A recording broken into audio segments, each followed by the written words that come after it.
Boa noite a todos, sejam todos bem-vindos à nossa casa de oração. Eu vou ler uma mensagem do livro Convites de Sheila. Olhos limpos. A leitura da realidade varia quase sempre de acordo com o olhar do observador.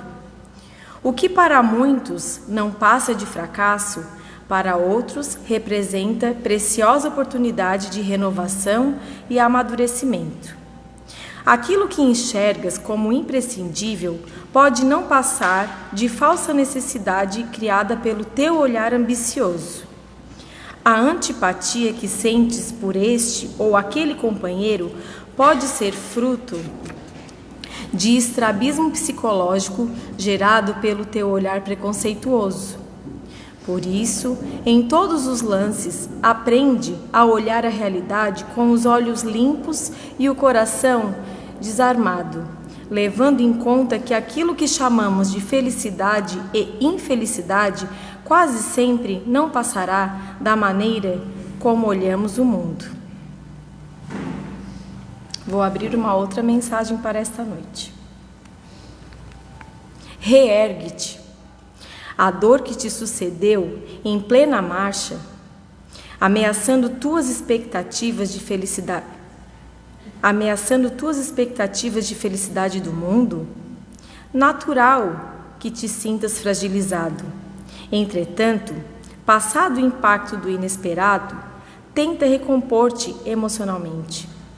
Faze da fé em Deus o combustível para manter acesa a chama da esperança e segue adiante.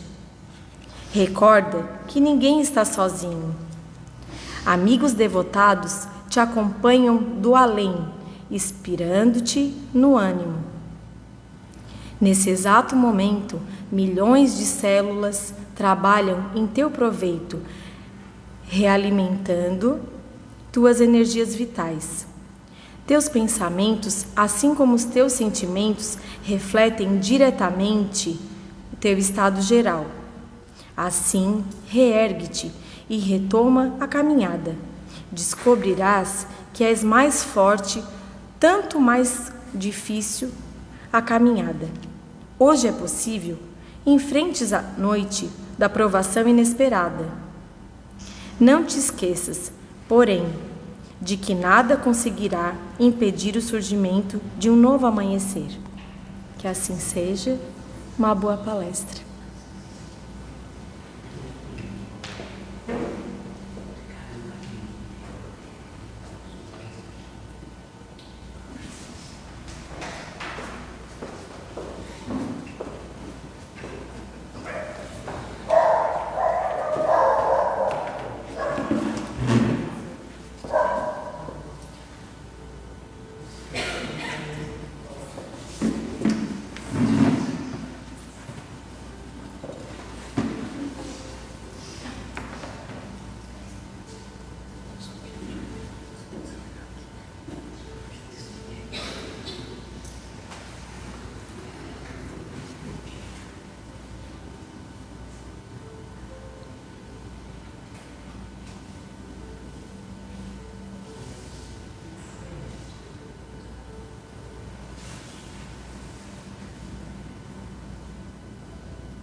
Boa noite a todos.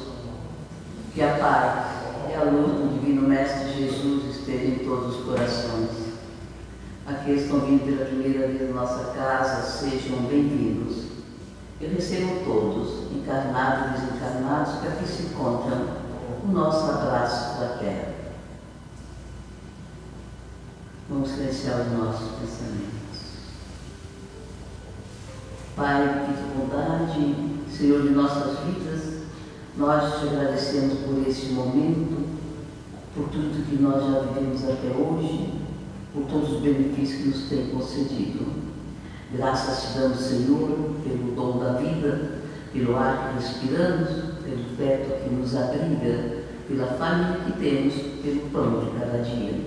Obrigado, Senhor, por nos amar do jeito que somos. Amado Mestre Jesus, divino amigo, vós estás à frente de todos os trabalhos desta casa, te convidando para estar conosco neste momento. Estenda as tuas mãos luminosas sobre todos nós aqui presentes, encarnados e desencarnados, para com todos aqueles que se encontram lá fora. E que possamos, amado Mestre, nessa noite assimilar os teus ensinamentos que nos serão trazidos, para que possamos tornar melhores a cada dia que passa, colocando-os em prática. Olhar para cada um de nós aqui presente e estejam todos assistidos pelas forças do bem. Pai nosso, que estás nos céus em toda parte, santificado seja o vosso nome. Venha a nós o vosso reino. Seja feita a vossa vontade, assim na terra como nos céus, e em todos os mundos habitados. O pão nosso de cada dia nos dai hoje. Perdoai, Senhor, as nossas ofensas, assim como nós perdoamos a quem nos tem ofendido. E não nos deixeis cair em tentação, mas livrai-nos, Senhor, de todos os males, porque Teu é o reino, o poder e a glória para todos sempre. Com esta prece, Senhor, te pedimos a permissão de orar por aberto a exposição doutrinária da noite de hoje. Que assim seja, graças a Deus. Nós temos aqui presente o nosso irmão Dinei, hoje está com ele a exposição doutrinária, que Jesus se abençoe.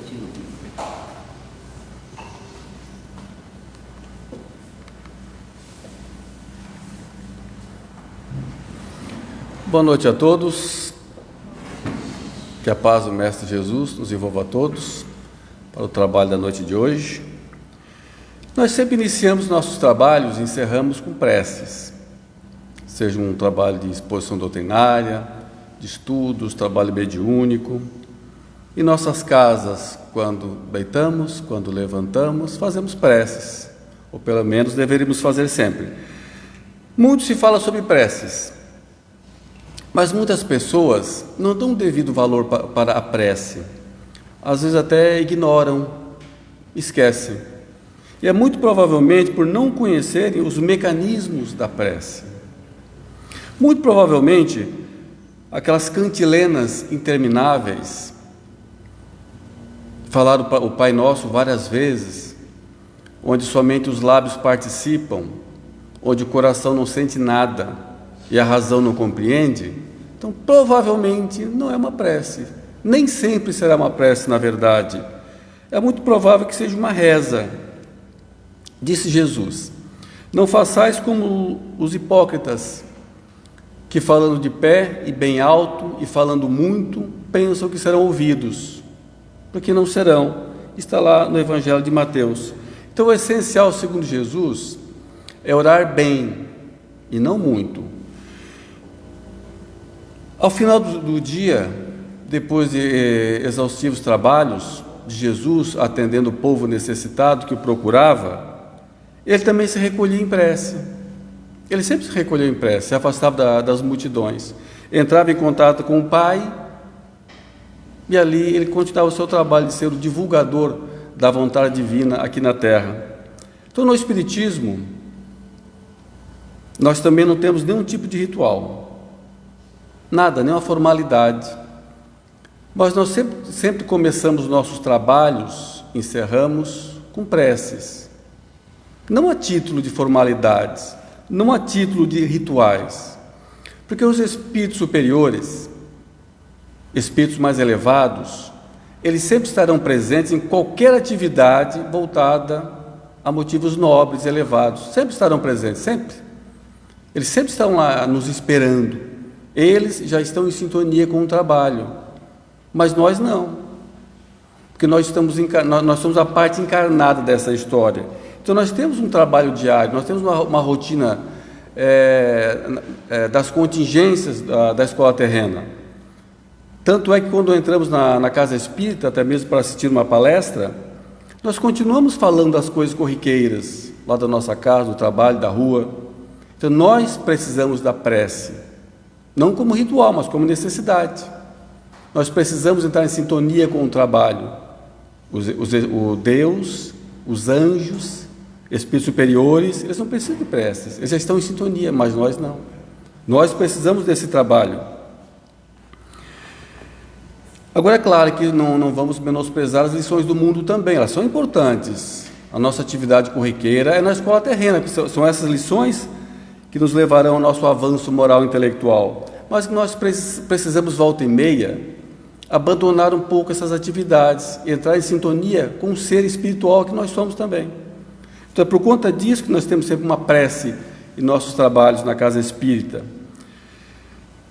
No Espiritismo, nós encontramos nas obras publicadas muitas preces para todos os fins, para os doentes, para os saudáveis, pelos médiuns, por ter se livrado de uma tentação, por aqueles que acabaram de perder um ente querido, para todos os fins, para a saúde, para tudo. Sempre tem para todos os fins encontramos preces nas publicações espíritas, mas elas não são rezas também não. Porque não foram escritas para serem seguidas letra a letra. Na verdade, elas estão lá como orientação. Porque muitas vezes nós sabemos o que queremos, mas não sabemos como falar. Nós não compreendemos as reais necessidades em cada momento da vida. Aquele que acaba de perder um ente querido, o que falar? O que pedir? Quais as suas necessidades? Qual é a realidade espiritual das coisas? Então, aquelas preces estão lá nas obras espíritas, inclusive no Evangelho segundo o Espiritismo, na sua última parte, é uma coletânea de preces, não como decorebas, não como rezas, mas como uma orientação, guiar o pensamento. Ou seja, é uma trilha a ser seguida, e não um trilho a ser decorado. Agora, quando devemos orar? É sempre, em todos os momentos da vida. Quando vamos dormir, agradecer as oportunidades do dia. Quando acordamos, abençoar o dia e as oportunidades que teremos nele. Nos momentos alegres, sim, orar sempre nos momentos alegres também. Porque se estamos no mundo de provas e expiações, quem consegue um momento de alegria verdadeira com seus amigos e com seus parentes e familiares, tem que agradecer. Porque nem todos os momentos são de alegria. Muitos momentos são de trabalho, das lições do mundo terreno, então. É como se fosse a hora do recreio, de uma sala de aula. Então, temos sempre que agradecer dos momentos alegres. E nos momentos de aflição, porque aquela é a verdadeira lição, é o verdadeiro trabalho que me leva ao meu avanço, à minha melhoria espiritual. Porque muitas vezes, com a prece, a dor vai vir ainda, mas não vira sofrimento. O trabalho vem, a lição vem, mas sofrimento não necessariamente. E onde devemos orar? Em qualquer lugar. Porque a prece não pede vocábulos, a prece não pede palavras. Na verdade, um bom pensamento, aquele pensamento que não observa o mal de ninguém, aquele pensamento que não condena ninguém, aquele pensamento que não reclama de nada, ele está em sintonia com as esferas superiores, ele é uma prece. Ou seja, o nosso trabalho, inclusive, deveria ser esse, permanecer nesse estado de prece 24 horas por dia. Em alguns momentos do nosso dia a dia, nós até conseguimos manter um pensamento que não reclama de nada, que não observa o defeito dos outros e que não deseja o mal a ninguém. São raros, coincidir todos esses detalhes, mas às vezes conseguimos sim. Então, esse é o verdadeiro estado de prece. E é justamente um pequeno momento de felicidade que nós temos. Porque alegrias, até temos muitos momentos de alegrias, mas de felicidade mesmo são raríssimos. Porque o nosso estado de prece é raro. Porque somar tudo isso, esse estado de prece, que não reclama de nada, não vê mal em ninguém, não condena ninguém, ele é raro. Mas é um trabalho a ser feito. Porque os espíritos superiores são felizes, porque o estado de prece deles, de conexão com as esferas superiores, é constante, é de 24 horas por dia. Então, o treinamento que temos que começar. Um dia chegaremos a esse ponto, mas não vem do nada. Ele começa treinando.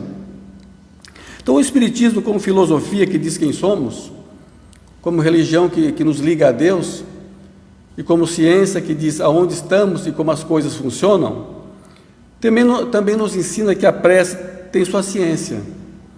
Todos nós, todas as criaturas, encarnadas e desencarnadas, elas estão mergulhadas num grande oceano de fluidos, muito sensíveis à ação do pensamento, super sensível, na verdade, ao pensamento e aos desejos e às vontades também. Então, já que a prece é um pensamento bom, uma projeção da minha vontade, então ele provoca uma onda nesse fluido, que vai, através de todo o universo, chegar até aquela criatura onde direcionamos a nossa prece, atraindo assim a ajuda dos bons espíritos. Já que me conectei com eles, vem a ajuda e a inspiração para termos boas atitudes, boas condutas, inspirar também nossos pensamentos, porque antes de agir eu penso. Então, se eu tive uma boa inspiração num pensamento antes de agir, a ação também será boa, porque a ação sem pensamento ela não sai. E a força dessa corrente, a força dessa onda, depende exclusivamente da sinceridade de quem a gerou. É por conta disso que as rezas não vão muito longe, por conta disso que uma cantilena que só sai pelos lábios e o coração não sente e a razão não compreende, não vai longe, ela fica por ali mesmo. Então ela tem que ser um impulso muito maior, sincero. E também por conta disso que a prece pode ser feita em qualquer local, não precisa de um templo. A prece não necessita de um templo religioso para ser feita, porque na era do Espiritismo nós compreendemos que o templo religioso é a própria criatura, porque cada espírito é um templo religioso. Uma prova do poder dessa onda gerada pela prece, pelo bom pensamento, um exemplo desse nós encontramos no livro Semeador de Estrelas, publicado por Sueli Caldas Schuberts, onde ela conta uma história do Divaldo Pereira Franco. Ali conta que Divaldo sempre teve o hábito de fazer preces pelos suicidas. Ele lia os jornais, se saía lá o nome de alguém que cometeu um suicídio, então ele anotava no caderninho, e todas as noites ele fazia preces por esses suicidas. Até que um dia, uma noite, ele estava até meio desanimado, e ali aparece um espírito, e conta a história dele. Ele diz que num momento de muita tristeza, de muita aflição, ele se atirou nos trilhos de um trem. E durante muito tempo, que ele não sabe quanto tempo foi, ele sentiu o trem passando por cima dele. E quando ele achava que tudo acabou, novamente ele via o farol do trem, o apito do trem, tudo começava novamente. Era um matar sem nunca morrer, como ele diz. Até que um dia, ele ouviu alguém chamando por ele, alguém pedindo por ele.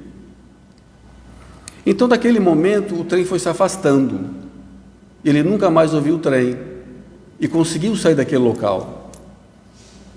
E também percebeu que nenhum dos seus parentes e amigos oravam por ele. Não foi nenhum dos conhecidos que pediu por ele.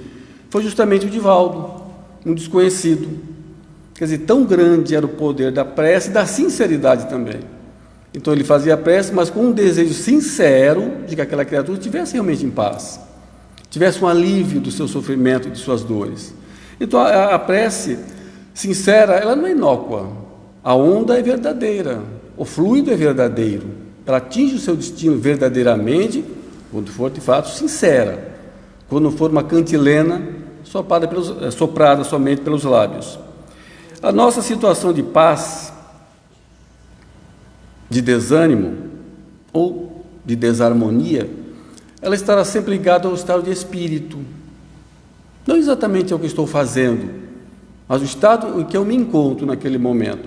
Porque eu posso todos os dias fazer a mesma coisa, sempre numa rotina. E eu posso estar em estados diferentes. Um dia bem-humorado, um dia mal-humorado, fazendo a mesma coisa que eu faço todos os dias. Porque é uma questão de pensamento. Dona Dolores, contada no livro Pontos e Contos, é uma senhora que reclamava de tudo, nada prestava para ela, era vitimismo completa. sempre mal-humorada, e desencarnou dessa forma, mal-humorada. Foi para umbral, mal-humorada, sempre reclamando de tudo, até que um dia foi para um local melhor lá no mundo espiritual, mas nada mudou, ela continuava triste e mal-humorada, porque ela continuava pensando as mesmas coisas, sempre sentindo-se vítima de tudo. Então não adianta querer sentir-se diferente se eu penso a mesma coisa, se eu estou sempre projetando as mesmas ondas.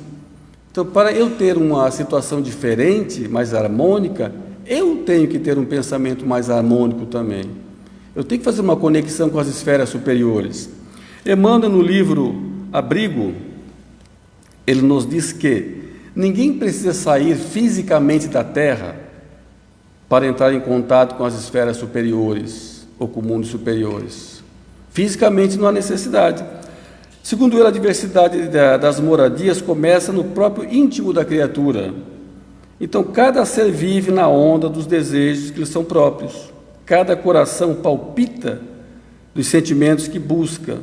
O homem reside no lugar onde está a sua própria alma. Então, não é o corpo que deve estar em esferas elevadas, é o ser. Onde eu estiver mentalmente, emocionalmente, é lá que está a minha realidade, não onde está o meu corpo. Então eu tenho que me levar até lá. Ele diz que há quem esteja, no mesmo livro, na mesma mensagem, Emmanuel diz: há quem consiga estar num palácio sentindo-se no purgatório do desespero. Há quem esteja num casebre guardando as alegrias de um paraíso interior. Há quem penetre no inferno da angústia usando a fortuna. Há quem alcance o céu manobrando uma enxada. Cada espírito permanece na posição que lhe agrada. Então, o que nos conecta às esferas superiores, às esferas mais felizes, é a prece. A prece é o canal de ligação, porque ela é uma onda impulsionada pelo pensamento bom, mas tem que ser sincero. Como é que eu vou elevar-me emocionalmente às esferas felizes se a minha prece também não for sincera? O desejo tem que ser sincero. Se bem que todo desejo é sincero, né? Desculpa, acho que foi uma redundância aqui. Então, nós espíritas não condenamos nenhuma religião por conta disso. Nós não condenamos nenhum tipo de prece, ou a forma como as pessoas fazem suas preces. Então, se determinadas religiões têm seus rituais, que nos parecem rezas, apenas parecem rezas na verdade. Lá no Evangelho segundo o Espiritismo, nós encontramos que os espíritos sempre... a forma não é nada e o pensamento é tudo. E Kardec completa: cada um deve orar segundo as suas convicções e da forma que mais lhe agrade, porque mais vale um bom pensamento do que 1000 palavras que nunca tocaram o coração. Então, muitas vezes, aquilo que nos parece uma reza, que nos parece um ritual, é a forma que aquela criatura encontrou de entrar em contato com as esferas superiores. Às vezes aquela pessoa lá de joelhos com um santinho na mão, é a forma que ela encontrou de entrar em contato com os mundos superiores, de entrar em estado de prece. Então nós não condenamos a forma com que os outros fazem suas preces. O que vale é o que o coração sente. Nossas preces são basicamente para louvar a Deus, para pedir e para agradecer. Bom, preces para louvar. Deus não precisa de elogios, nem de nossos louvores, na verdade. Se ele precisasse de louvores e preces, ele seria o Zeus, o Deus do Olimpo, ou o Deus mosaico, que precisa de elogios para existir, senão ele desaparece. Mas aquele Deus que Jesus chamou de Pai, e que o Espiritismo informou que ele é a causa primária de toda a vida, de tudo que nos cerca, então esse Deus não precisa de elogios, esse não precisa de nossos louvores. Lá no Evangelho de Mateus, tem uma passagem que diz o seguinte: quando estiveres diante do altar com tuas oferendas, mas lembrares que tem algo contra o teu irmão, ou teu irmão tem alguma coisa contra ti, deixa aqui no altar suas oferendas, volta, te concilia com teu irmão e só depois volte ao altar.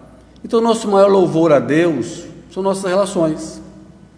O nosso maior elogio a Deus, se é que podemos falar assim, é não guardar mágoas de ninguém, é aprender a esquecer as mágoas. Não faz o menor sentido eu lá fazer um louvor a Deus se eu tenho mágoa, inveja e sentimento de vingança contra outro filho dele, que ele ama do mesmo jeito. Não faz o menor sentido.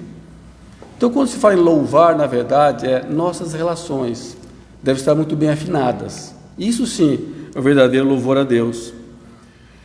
Também para pedir. Talvez seja a maioria de nossas preces sejam para pedir. O grande petitório de nossas preces. Nós pedimos de tudo. Bens materiais, pedimos saúde, uns pedem casamentos, outros o palpite da loteria, solução para problemas materiais, problemas emocionais, para tudo. Realmente o petitório é infinito, varia infinito. Nós devemos recorrer a Deus para pedir bom ânimo, coragem, equilíbrio das forças, discernimento diante das lições do mundo. Na verdade, tudo que não contrariar a lei do amor, a lei da caridade, tudo nós podemos pedir. Se não contraria a lei do amor, nós podemos pedir. Podemos pedir bens materiais também, porque é um mundo material cheio de necessidades materiais. Quando falta o material necessário, nós sofremos, ficamos aflitos. Então podemos pedir, isso não é necessariamente um erro. Agora, para pedir, eu tenho que estar em condições. Lá no Evangelho está: ajuda-te a ti mesmo, que o céu te ajudará. Capítulo 25. Pedi e se vos dará, buscai e achareis, batei a porta e se vos abrirá. Quem pede, recebe, quem procura, acha, e aquele que bate a porta, abrir-se-á. Mas antes de tudo isso, eu tenho realmente que analisar: eu estou em condições de pedir alguma coisa a Deus? Será que eu posso pedir paz, harmonia, se eu não me esforço a mínima para esquecer uma mágoa, esquecer uma ofensa, se eu fico pensando em revanchismo, vingança, se é justamente o perdão que traz a paz e a harmonia? Como pedir paz a Deus nesse momento? Como pedir apoio material se eu nunca auxiliei em nada os irmãos mais necessitados do que eu, dentro das possibilidades de cada um? Nunca ajudou em nada, agora quero apoio material? Como pedir bom ânimo e coragem diante das dificuldades do mundo, se eu mesmo desanimo as pessoas com a minha má vontade e com a minha ingratidão? Como é que eu posso pedir graças divinas se eu estou de relações cortadas com familiares, com amigos, com colegas, se eu guardo ódio, se eu guardo inveja no coração? Como é que eu posso pedir saúde numa prece se eu não cuido da minha saúde, se eu faço coisas insalubres, se eu me alimento de forma insalubre, se eu fumo, se eu consumo álcool? Como pedir saúde nesse momento? Porque Deus conhece as nossas mais íntimas e secretas necessidades. Ele sabe realmente o que eu preciso. E nos diz Jesus: nas preces não devemos falar muito, nem pedir muito, porque bem antes de eu começar o meu petitório, Deus já sabe exatamente o que eu preciso.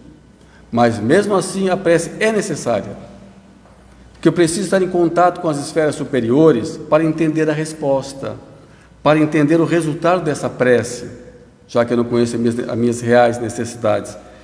Tem uma prece na internet que diz o seguinte: Senhor, conceda-me serenidade para aceitar tudo aquilo que eu não posso mudar, coragem para mudar o que eu posso e sabedoria para distinguir entre uma e a outra.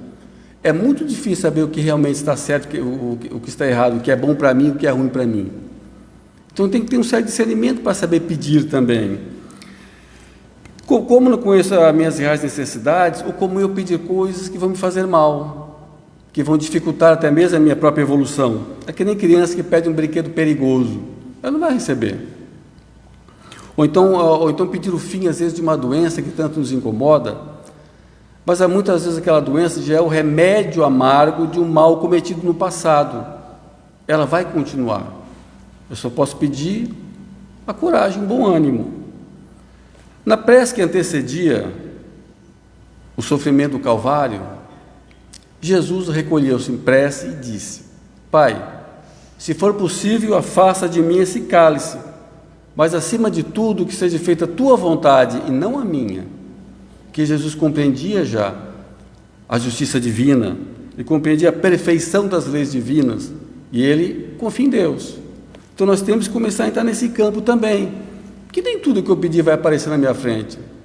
Até parece coisas simples e óbvias, eu posso pedir, mas ela não vai ter, ela não vai aparecer. O problema é que eu sempre penso no agora, só no bem-estar de agora, o conforto de hoje. Eu não amplio a minha mente para o além do horizonte da morte. Então tem muitas coisas que eu julgo essenciais que eu não vou ter, porque elas vão me prejudicar. Existem muitas situações que eu não posso me furtar também, porque são consequências da minha atitude do passado. Lei de causa e efeito, mundo de provas e expiações. E também não posso confundir isso com castigo, jamais, porque a própria consciência pediu isso para ficar em paz. Então nossas preces, elas não vão mudar o caminho das coisas, não vão mudar as leis naturais, não vão mudar as leis da física, porque elas são perfeitas e são imutáveis. Também não adianta pedir para que as pessoas mudem o seu comportamento para o meu conforto. Não adianta, elas não vão mudar, quem tem que mudar sou eu. Então, nessa grande escola terrena, os verdadeiros pedagogos e dirigentes dessa escola, eles não vão entrar na sala de aula e tirar nossas lições, porque sabem que são necessárias. Eles vão nos auxiliar. Através da prece, vão nos consolar, aliviar sofrimentos, reanimar, dar coragem, paciência, resignação, para enfrentar as dificuldades. Então é bem melhor enfrentar as dificuldades estando conectado com as esferas superiores. As dificuldades vão existir, mas conectado é mais fácil. É como estar numa poça de lama sem ter nenhum horizonte, sem saber para onde ir. Parece que a vida é só lama. Mas se eu estiver conectado com a luz fora da lama, eu sei que ela é temporária, eu tenho rumo a seguir. É diferente. No livro Ante a Oração, de Chico Xavier, Emmanuel diz o seguinte: a oração não será um processo de fuga do caminho que eu devo percorrer, não é a porta de escape ao sofrimento regenerativo que eu careço, não é um privilégio que me exonere da enfermidade retificadora, não é uma prerrogativa que me isente da luta humana, não será uma concessão de recursos para meus caprichos pessoais. Então a luz vai clarear o caminho, renovar as energias. É o reabastecimento espiritual, porque a Terra não é um fim em si, a Terra é uma passagem, a Terra é uma simples viagem educativa da nossa alma. Então temos que buscar a prece, segundo Emmanuel, nesse mesmo livro, Ante a Oração. Busque a prece com a mesma vontade que busca água quando está com sede, que busca o alimento quando está com fome. Nossas preces também são para agradecer. Então, reconhecer as inúmeras bênçãos recebidas, a bênção da paz, do trabalho, a bênção de servir, da esperança, da família, dos amigos, a bênção da vida. As bênçãos são infinitamente superiores às contrariedades, infinitamente. O problema é que quando está bom, se está bom a gente esquece, mas quando está ruim, a gente fica com medo e se lembra. Mas são infinitamente maiores as nossas bênçãos. É que nós temos que aprender, por treinamento, não vem de uma hora para outra, a entrar no campo da gratidão. Aquele pensamento não reclama de nada. E o que facilita entrar nesse campo é através da prece. Porque se eu parar de observar coisas ruins, se eu fechar os olhos para as coisas ruins, eu vou começar a perceber as boas. Aí eu serei uma pessoa realmente mais pacífica e mais feliz. Porque eu comecei a notar somente as coisas boas, que eu esquecia porque estava bom. Porque se está bom, está bom. Se está bom, vou lembrar do quê? Já está bom? Mas é dessas que eu tenho que prestar atenção. Então, recolher-se em prece é muito importante, nos diz Joana de Ângeles, mas cuidado para não enferrujar as mãos, porque se o nosso mundo é um mundo material, ele exige muito trabalho. Se precisa de trabalho, não posso ficar só meditando também. Então, não pode haver de forma alguma uma oração sem uma ação, e nem uma ação que não comece com uma prece, para não virar um trabalho sofrido. Até mesmo Mahatma Gandhi, conhecido por ter feito uma revolução, sem ter dado um único tiro, ele se recolhia em prece, sempre se recolhia em prece para que aquela causa dele não se transformasse numa guerra, numa revolta. Então hoje, ainda mais em épocas atuais, no mundo inteiro, pessoas levando suas bandeiras pelas mais diversas causas, que não faltam são causas. Mas o problema, que é comum a todos eles, é que eles levantam bandeiras sem a prece. A prece que os ligaria diretamente aos verdadeiros governadores da terra, que sabem verdadeiramente o que está certo e o que está errado. Então, como se entregam as suas causas sem prece, então as suas causas se transformam em fontes de inimigos, revoltas e nenhuma solução. Porque nós passamos a agir muito mais por ódio da causa do próximo do que por amor à minha causa. Porque se eu fizer sempre uma prece nas minhas causas, eu vou trabalhar por amor à minha causa e não por ódio à causa do outro. Porque Jesus, que trabalhou pela mais nobre causa e divina causa que nós conhecemos, até ele, um espírito puro, de luz, feliz, se afastava da multidão, se recolhia para fazer suas preces. Então imagine nós. E ele completava: orai e vigiai para não cair em tentação, porque a tentação enlouquece os homens. Então, Deus não nos deixou abandonados na escola terrena. Ele nos deu um canal de comunicação, um canal de ligação com as esferas maiores, um canal que está ao alcance de todos, 24 horas por dia, 7 dias por semana, ao alcance de pobres, de abastados, de letrados, de não letrados, de crianças, adultos, para quem tem religião e para quem não tem religião também. É um canal de ligação que está ao alcance de todos. Então não esqueçamos de usar esse canal de ligação que nos foi presenteado por Deus, que é justamente a prece. Então, gente, essa foi a nossa mensagem de hoje. Obrigado pela atenção. Uma boa noite para todos. Até mais.